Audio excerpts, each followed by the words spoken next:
Ma'am, we are live now. Before starting the session, I'd like to give a little introduction about Panchajanya. Panchajanya, the divine conch of Bhagavan Sri Krishna, which was blown during Kurukshetra, indicating the start of the Dharma Yuddha that followed. There, all the efforts were done for the establishment of Dharma. Dharma was kept over personal relations and motives. And keeping the same motive in our mind, our organization will work towards establishing the importance and necessity of following and imbibing Bharatiya culture, accepting our roots, and making people realize the true essence of Ayurveda, not only as a treatment modality, but also as a way of life. All these while walking in the path of Dharma. Hence the motto Shreyam Bharatiyam, Arogyam Ayurvediyam. The founders of this organization started this because we felt the need to spread the knowledge of Bharatiya culture, Ayurveda, the true history of Bharata Rashtra, and values to all strata of people in every corner of the world. This is an organization that is created by 28 young, energetic individuals of the 21st century, Gen Z, where all have left behind their differences, insecurities, and have come together, united for the betterment of this great nation and its heritage as a whole. And our main goal is to reach every individual in creating awareness of our ancient knowledge and wisdom, its efficacy in the modern era, and link with current ongoing affairs. And all those who fit under these categories are welcome with honor and privilege. And I'd like to give a small introduction about today's lecturer, uh, Vaidya Sandini K. She is presently working as an associate professor, Department of Shareera, Rachana, PNNM Ayurveda Medical College, Thrissur, Kerala. She has completed UG from Mamnam Ayurveda Medical College, Pandalam, and PG from SDMCA Udupi. She previously worked at Sairam Ayurveda College, Chennai, SDM Institute of Ayurveda, Bangalore. She has published two articles in international journals and has presented scientific papers and posters in various national and international seminars. Ma'am, from the team of Panchajanya, we extend you a hearty welcome and thank you so much for accepting our invitation, ma'am. You can start your session now. Thank you so much for the introduction. So, for the fraternity who are hearing this, a warm welcome to all of you for the topic. Today's topic of discussion is nose and tongue. So, I'll go on to the topic proper. So, this are, Ma'am, sorry to interrupt. yeah, yeah, Ma'am, could you be a little louder? yeah. Okay, thank you. So, today's topic of discussion is nose and tongue. So moving on to the mark distribution, which have been given as per the NCISM syllabus. So the nose as well as tongue, it comes in the paper 2 of your curriculum. And mainly the distribution of mark is of 10, and they have told as MCQs and short answer and long answer questions can also come from this area. So nose is as it is included in the respiratory system as well as a sensory organ, and the themes that we are getting in the syllabus is D and G. So as a total with other some of the other topics, the mark distribution is 10, not particularly of the nose, but with the other topics. So moving on to the nose is primarily divided into external nose. The external nose is having a root, tip, dorsum, columella, and ala. The next slide will show the figure as well. And nasal cavity, that is inside of the nose, it is divided into roof, floor, medial wall, that is otherwise known as the nasal septum, and lateral wall of the nose. So this is the outside or external features of the nose. That is the external nose, which is having a tip. Then as you can see, this is the tip, then the roof, then this is the dorsum of the like nose. It is formed mainly by the nasal bone and also the cartilages, and the side of the nose, they are known lateral side of the nose, they are known as the ala, and it is divided below by the columella, that area where the nasal cavities are divided, or it is divided into right and left halves, is known as columella of the external nose. And the bony parts of the nose is externally, it is having the nasal bone, and anteriorly in the this part we have the septal cartilages and also the alar cartilages, and internally we can see the vomer and ethmoid and palatine bones. So these are the cartilages which you can see, the upper lateral cartilage and lower lateral cartilages and alar cartilages and nasal cartilages are also present. Next, moving on to the next category, that is the nasal cavity. It is divided into two halves, that is right and left. And inside we are having each half is divided into, or each half is having a roof, floor, medial and lateral walls. The medial wall is otherwise known as the nasal septum. So while writing, you have to emphasize on each parts, that is nasal cavity. If you are writing, you have to write the roof, then floor, then medial and lateral wall separately. But sometimes they'll ask only one category, that is the lateral wall, then you have to emphasize on that as well. So first is the roof. So as you know, in anatomy the dimensions are very particular, so you have to write the dimensions of each part. The length of the roof comes as 7 centimeters and the width is about 2 millimeters. So in the roof area, the width is very small, or it is narrower, and in the lower part, or in the lower area, in the anterior part, the width is more. And in the floor area, the length is about 5 centimeters and the width is about 1.5 centimeter. So you have to mention the dimensions. You can like make a chart or like table, so that it will be easier for you to present. And the formations of these parts, as it is more bony, so the formation of the roof is by the ethmoid bone, and it is also having an anterior slope and a posterior slope. So the anterior slope is mainly by the nasal bone and posterior one is by the sphenoid bone. And formation of the floor of the nasal cavity, it is mainly by the maxilla and the palatine bones. So the maxilla, the palatine process of maxilla, and also the horizontal plate of the palatine bone. Palatine bone, as you know, the horizontal plate of palatine bone, it forms the upper part of the, or the roof of the oral cavity as well. So these are the bones which is contributing to the roof and the floor of the nasal cavity. As you can see, the cribriform plate of the ethmoid is there. Then the nasal bone is there, which forms the anterior slope. And the posterior one is the sphenoid bone, and floor is formed by the palatine process of maxilla and horizontal plate of the palatine bone. Next is the nasal septum, which is otherwise known as the medial wall of the nasal cavity. So it is also having a bony part as well as a cartilaginous part. So the definition of it is the median osteocartilaginous partition of the nasal cavity. And it is, as I have told, it is having a bony part and a cartilaginous part. So the bony part, it is contributed by mainly by the vomer bone, and in the upper part or inside it is by the ethmoid, and cartilaginous part, it mainly it is contributed by the septal cartilages and also septal process of the inferior nasal cartilage. So this is the nasal septum, as you can see here. It is the middle partition, which is having a bony region, which is contributed mainly by the vomer bone. In the coming pictures, you can see that. And also the cartilages are also present. So the whole of the nasal cavity, you can see here. And below there is the hard palate, which is formed by the horizontal plate of the palatine bone, and concave, which are present posteriorly. So mainly this nasal septum, it is mainly formed by the perpendicular plate of ethmoid and also the vomer bone, as you can see here. Inside, if you would have seen the skull, so you can go through the nasal cavity. Inside you can see, so the vomer bone you can see, and also the ethmoid bone in the open vault. After taking out the vault, you would have seen the skull. So inside that you can see the ethmoid bone with the cribriform plate, and from inside the nasal cavity you can approach it. Next is the blood supply, which is really important of the nasal septum. So it is divided into 4 quadrants. So anterior ethmoidal arteries, which will supply to the superior anterior quadrant of the nasal septum. Then posterior ethmoidal arteries, they will contribute to the superior and posterior part of the nasal cavity. Then branch of the sphenopalatine artery, it is of the posterior compartment, and whole of these arteries, they will form a Kieselbach area, or it is otherwise known as the Little's area, so that you can emphasize while writing in the answer sheets.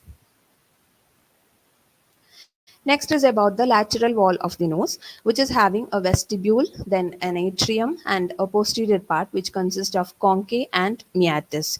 So the main part here is the concha and meatus, and lateral wall of nose. Usually, in question papers, we have seen that they'll ask it for 5 marks. So concave, what is concave? It is bony projection. So there are three in number. The inferior, middle, and superior nasal concaves. The inferior nasal concave, it is a very separate bone, and middle and superior ones are the projections of the ethmoid bone. So this, if you are clear with it, that is the concave, what it is, they are bony projections, and they are three in number, superior, middle, and inferior concaves. And you can write the middle and superior ones are from the ethmoidal labyrinth, and inferior nasal concave, it is a separate bone. And meatus means the spaces which we can see, the narrow spaces which we can see below the bony projections. They are known as the meatus, and they are also three in number: inferior, middle, and superior. The superior one is below the superior nasal concave, middle one is below the middle nasal concave, and inferior one is below the inferior nasal concave. So here you can see the three bony projections, which they have marked it as the turbinate. So they are the concave, superior, middle, and the inferior nasal concaves are there. And below, the spaces which are seen below are known as the meatus. So this one is important, as lateral wall of nose can be asked for 5-mark question. So the meatus, they are having the openings of different air sinuses. I've made a table of it, so you can compare it and study. So the inferior meatus is the largest one, and it is having the opening of the nasolacrimal duct. And the middle one, which is having different features, and it is having a lot of openings as well. It is having the ethmoidal bulla, then hiatus semilunaris and infundibulum. Ethmoidal bulla is the projection which is formed by the elevation which is formed by the ethmoidal air sinuses, and hiatus semilunaris, it is a part which is seen near the ethmoidal bulla, and openings of the frontal, maxillary, and middle ethmoidal sinuses can be in the meatus. And superior meatus is the short one and the longer one. So which one is the larger? It is the inferior. Shortest one is the superior one, and most of the features you can see in the middle meatus. And here in the superior and shortest and shallowest, these are very less here, and this is the opening of the posterior ethmoidal sinuses. You would have learned the paranasal air sinuses in different as a different topic. So this is the ethmoidal bulla, where the ethmoidal sinus will open and form an elevation area known as the in front of it we can see the openings of frontal, maxillary, and anterior ethmoidal sinuses are seen. And in the inferior meatus, as I've told, there is the opening of the nasolacrimal duct. Then posteriorly, towards the end, you can see the opening of the sphenoidal air sinus. Now, the blood supply of the lateral wall of the nose, here also it is divided into 4 quadrants. So the anterior superior one, it is supplied by the anterior ethmoidal artery, and anterior inferior one by the facial and greater palatine artery, posterior superior by the sphenopalatine artery, and posterior inferior by the greater palatine artery. And venous drainage, it is to the facial vein. And nerve supply, the special sensation, it is carried through the olfactory nerve, as we all know. Through the cribriform plate, it enters into the cranial cavity. And general sensation, it is carried out through the trigeminal nerve, and also the anterior ethmoidal nerve, also counterparts for the nerve supply of the lateral wall of the nose. Now moving on to the clinical anatomy, there is spread of infections, then hypertrophy of the mucosa, then CSF rhinorrhea, as the anterior cranial fossa, if there is any rupture or if there is any bony breakage in the anterior cranial fossa, then leakage of the CSF can happen through the nasal cavity, and that condition is known as the CSF rhinorrhea. And normally rhinitis, which is the common cold that we have, then the spread of infection secretions into the cranial cavity as well, and hypertrophy of the mucosa, that is the mucosal layer of the nose, can also happen. Next topic of discussion is tongue. So tongue, as you all know, it is part of the git in the oral cavity, and also it is part of the sense organ as well, and this also comes in the paper 2, which is included with other topics. And the mark distribution there, they have shown us 16 marks along with git. It is along with the koshta and ashya sharira, and also the sense organs, it is for 20 marks along with indriya sharira, etc. So moving on to the topic. So the headings you have to cover when tongue as a question is asked is its parts, then dorsum of the tongue in detail you have to write, then the ventral surface, then as tongue is an organ of mastication. The musculature of the tongue is also very important, and the blood supply, nerve supply, and clinical anatomy. As you all know, the how you have to approach the exams and how you have to write the headings. So first, we will go through the parts of the tongue. So the parts, they are the root, tip, and the body. The root means the inner part of the tongue, and the tip is the anterior-most part, and the middle part or the main part, which is known as the body of the tongue. So moving on to the dorsum of the tongue. The dorsum of the tongue, it is again divided into three parts, that is anterior two-third, which is otherwise known as the oral part or the papillary part. Posterior one-third, it is the pharyngeal part, and posterior most part of the tongue, which is connected with the epiglottis region. So main things, it will come in the anterior two-third and the posterior one-third. So the anterior two-third, it is the oral part or otherwise known as the papillary part. So all the papillae of the tongue, there are four different papillae of the tongue. They are seen in the anterior part of the or anterior two-third of the tongue part.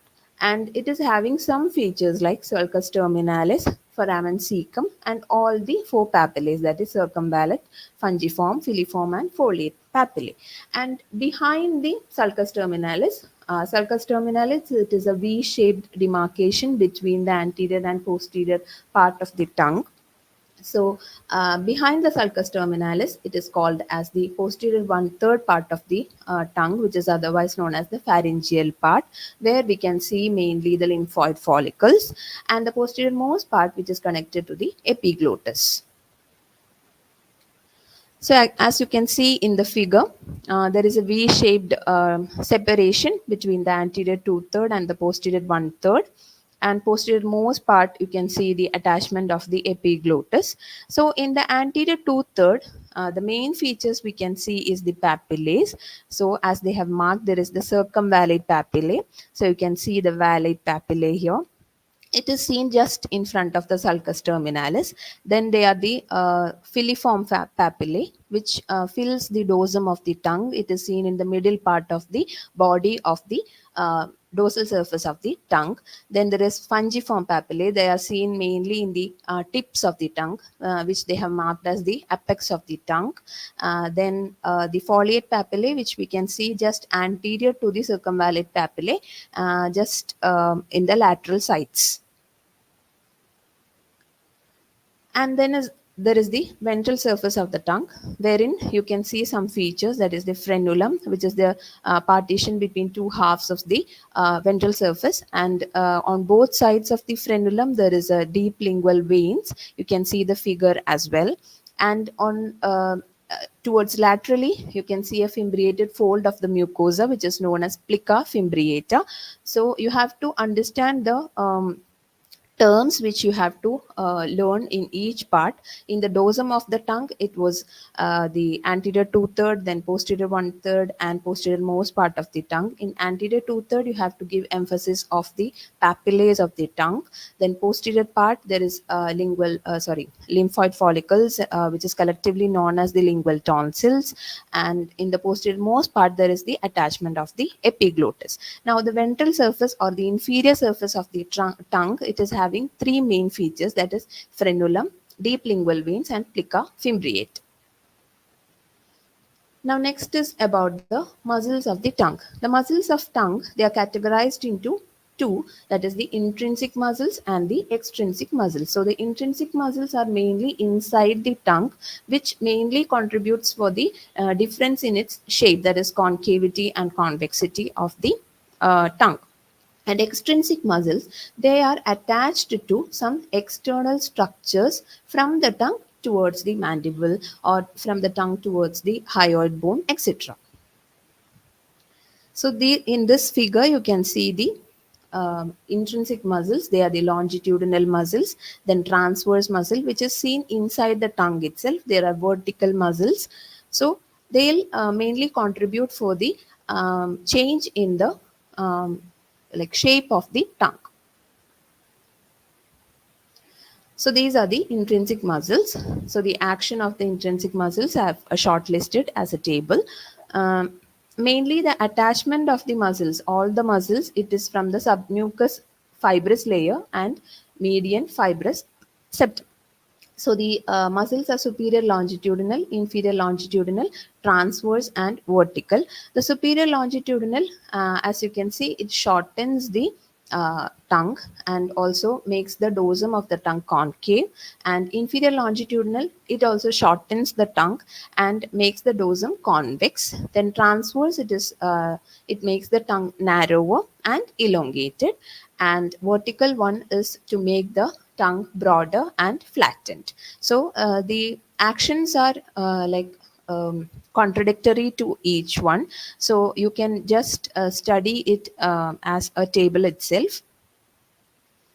These are the extrinsic muscles. So the extrinsic muscles are genioglossus, styloglossus, hyoglossus, and palatoglossus. So as I've mentioned earlier, these muscles, they will attach the tongue to some external bony prominences. So the genioglossus, it is attaching the, or it is having the attachment towards the mandible. So the attachments are tongue and the mandible. At least you have to know to which bone it is attached. And the action of this muscle is mainly protrusion of the tongue. And styloglossus, it is towards the styloid process of the mandible and to the tongue as well. And it depresses the tongue. The action of this muscle is depression of the tongue. And hyoglossus, it is to the hyoid bone and also the tongue. And its main function is retraction. And palatoglossus, as the name suggests, it is to the palate, and it helps for the elevation of the tongue. So these are the extrinsic muscles. So styloglossus, genioglossus, hyoglossus, and palatoglossus. Here you can see the styloglossus, which is going towards the styloid process of the mandible, and genioglossus, then hyoglossus, which is going downwards towards the hyoid bone.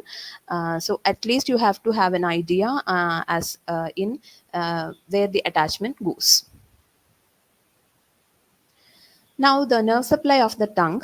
So as the tongue, or the dorsum of the tongue, it is mainly divided into three parts. The nerve supply is also like that. So the anterior two-third, so it is divided as sensory perception as well as the taste perception. So sensory perception, it is by the lingual nerve, and taste perception, it is by the chorda tympani.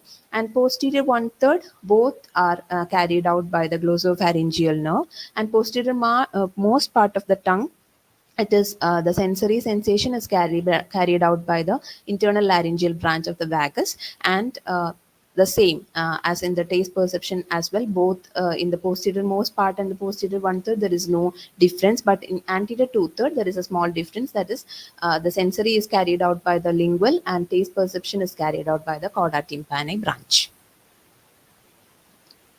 Now there is a peculiarity which they can ask for MCQ as well. So all the intrinsic and extrinsic muscles except the palatoglossus of the tongue. So there are four intrinsic and four extrinsic muscles, as we have already discussed. So the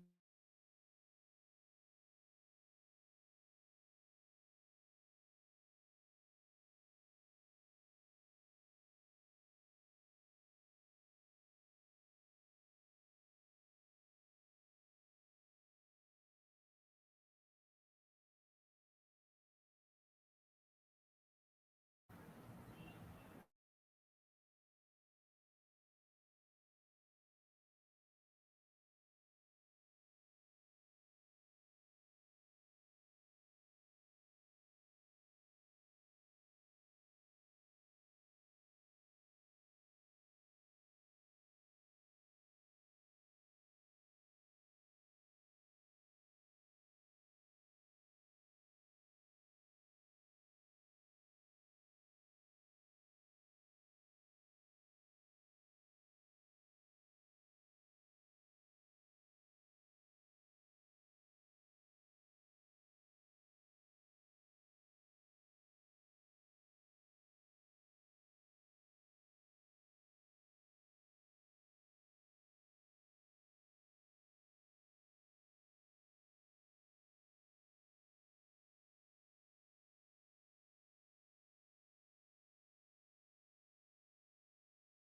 Ma'am, can you share your screen, ma'am?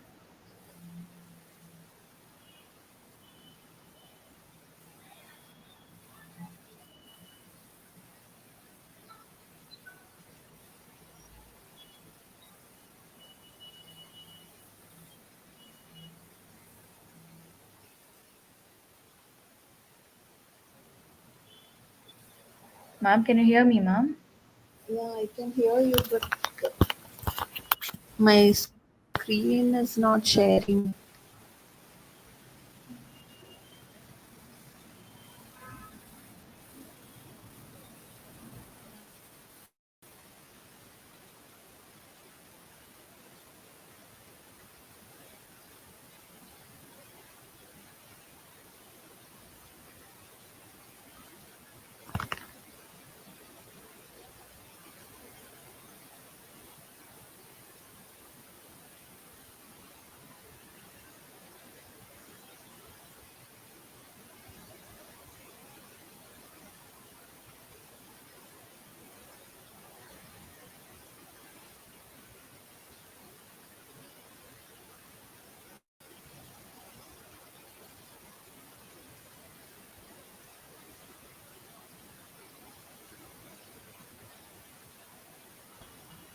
Ma'am, click on the present option.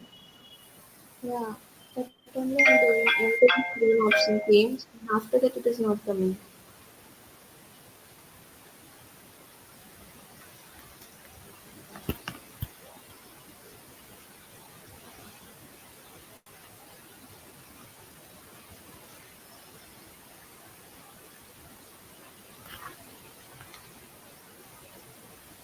Ma'am, what's it showing when you're putting the present option?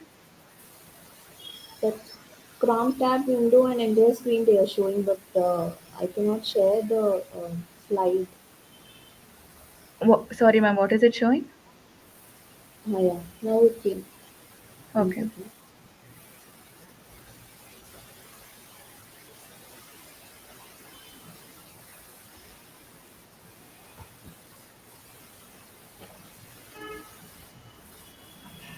Okay, you see?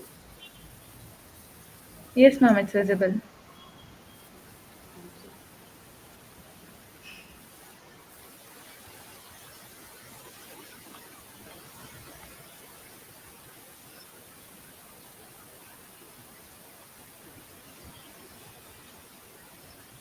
So the nerve supply of the tongue.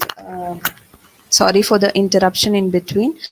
So the nerve supply of the tongue, it is as the tongue is divided into three, the anterior two-third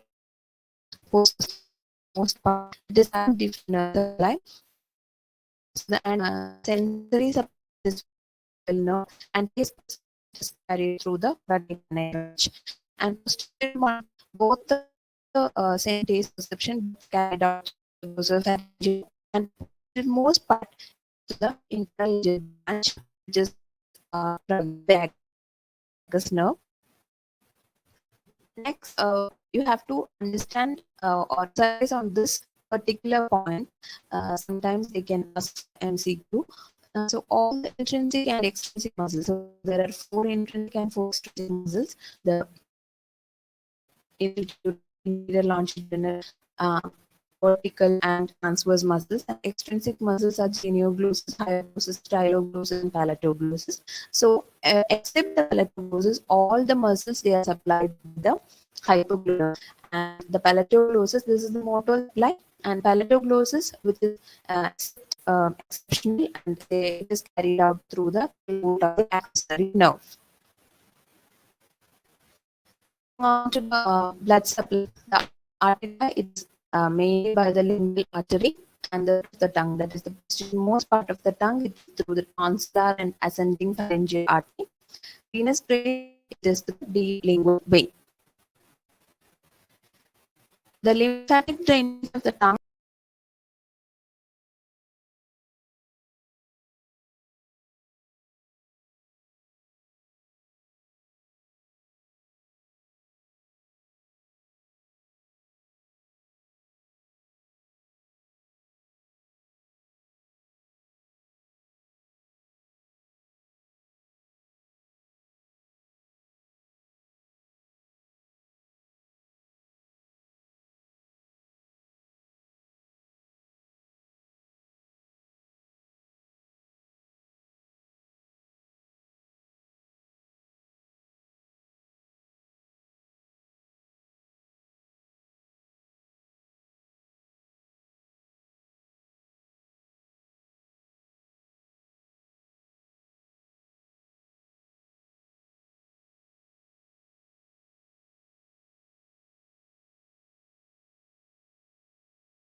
Ma'am, am I audible, ma'am?